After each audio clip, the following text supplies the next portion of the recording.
Only a trained and licensed electrician should perform the wiring and connections described in this video. Do not attempt an installation without first reading the manual and disconnecting power.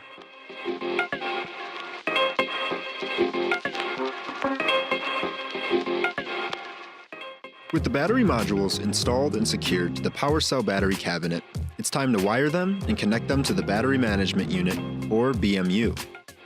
Locate the battery's power cable harness. It's built into the battery cabinet and runs down the right side of the cabinet alongside the battery modules.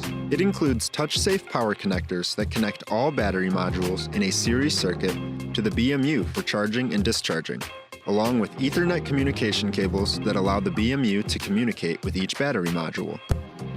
Using the Ethernet cables in the power cable harness and the black Ethernet jumper cables found in the hardware kit, we will daisy chain all of the installed battery modules. Following the same order in which we installed the batteries, we will wire them from top to bottom, back to front.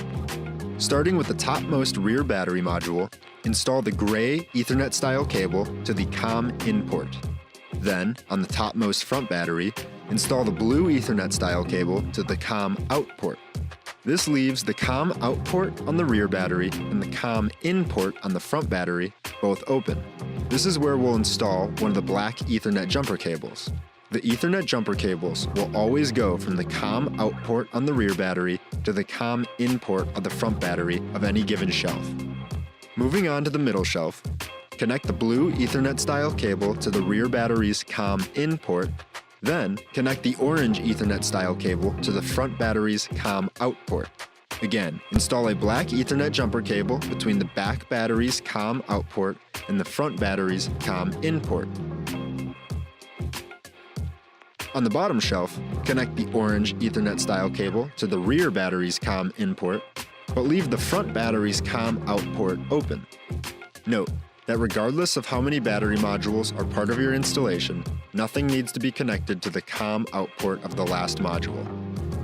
Then, take the last Ethernet jumper cable and install it between the back battery's COM out port and the front battery's COM in port. With the communication cables connected, we can now install the power cables. If you have not already done so, remove the rubber stoppers from each installed module's power port. Now, connect each module to the power cable harness using the nearest plugs on the harness. A noticeable click indicates a good, solid connection. If your PWRcell battery configuration uses fewer than 6 modules, cap off the unused plugs using the included loop jumper cables. Note that the system will only function if every single plug on the power cable harness is connected to a battery module or a loop jumper cable. Double check your connections and please refer to the manual for any further questions.